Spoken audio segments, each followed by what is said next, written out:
Bonjour à tous. Aujourd'hui, la question qui nous rassemble, c'est de savoir s'il faut mettre ou non son âge sur le CV. C'est une question que beaucoup de personnes se posent. Vous avez dû lire tout et son contraire. Je vais vous livrer mon impression. On va partir du postulat suivant. C'est qu'un CV doit être lu rapidement, dans un laps de temps compris entre 15 secondes et 30 secondes selon le recruteur, et que ce dernier a généralement quand même envie de savoir à qui il a affaire. Jusque-là, on est tous d'accord à mon avis. Donc tout ce qui contribuerait à ralentir la lecture du CV est à proscrire. On est d'accord? On y va. Première hypothèse, vous n'indiquez pas votre âge. Alors le recruteur va essayer de déterminer quand même d'où vous venez et qui vous êtes. C'est assez facile. Il regarde en quelle année vous avez commencé à travailler. En 1980 par exemple. Ça veut dire que vous avez 30 ans d'ancienneté, d'expérience. 30 ans d'expérience, si on imagine que vous avez commencé à travailler à 20 ans, vous avez 50 ans. Donc en gros, il est facile de déterminer quel est votre âge. Deuxième point, vous n'indiquez pas votre âge. On va essayer, moi j'ai envie de connaître votre âge justement, c'est un élément qui m'intéresse. Qu'est-ce que je vais faire? Je vais aller regarder en quelle année vous avez eu le bac. On est en 2010, vous avez passé votre bac, vous aviez 18 ans, 19 peut-être. Je fais 2010 moins l'année de votre bac, plus 18. Alors moi je ne suis pas très bon en maths, les calculs mentaux m'énervent, me font perdre tous mes esprits. Donc qu'est-ce que je vais faire? Je vais chercher ma calculatrice. Commencez à compter.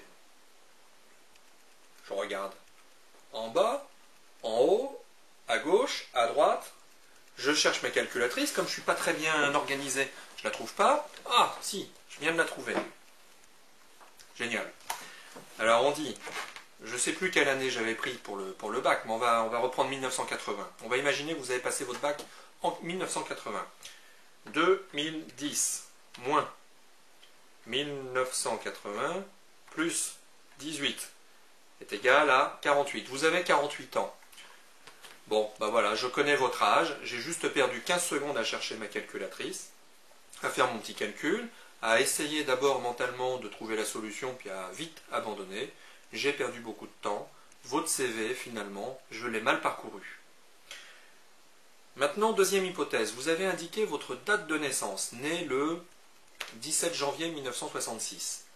Alors, entre nous, que vous soyez né le 17, le 18, le 16 janvier, n'a aucune importance. Que vous soyez né le 16, 17, 18, 19, ah non, 19 c'est différent, c'est ma date de naissance. Donc là, c'est une date que j'aime bien. Mais finalement, ça change quoi? Quelle information je dois tirer de votre date de naissance? À mon avis, pas grand-chose. Deuxième point, c'est que vous avez en face de vous parfois des personnes qui vont faire l'amalgame entre votre date de naissance et une personne qu'ils connaissent, leur pire ennemi par exemple, qui est né à la même date que vous. Donc une personne qui, imaginez le recruteur a son ennemi juré est né le 17 janvier tout comme vous partez avec un a priori négatif. Vous pouvez me dire, oui mais si sa femme ou son meilleur ami est né comme vous partez avec un a priori positif, oui, mais vaut mieux quand même éliminer tout ce qui pèse lourd, je crois, plutôt qu'en pariant sur ce qui pèsera favorablement. Autre point, vous dites né le 17 janvier 1966. Bon, vous ne m'indiquez pas vraiment votre âge. Pourquoi? Parce que je dois faire le calcul 2010 moins 1966. 44, c'est facile pour 2010. Si on était en 2013, ce serait probablement un petit peu plus compliqué. 2013 moins 1966, ça ne vient pas comme ça spontanément. La recette, la voici. On calcule, etc. On perd du temps, on cherche la calculatrice. Donc, plutôt que de choisir la formule où vous ne mettez rien ou la formule où vous mettez votre date de naissance, je vous invite à indiquer votre âge, tout simplement. 35 ans, 44 ans, 50 ans, 55 ans.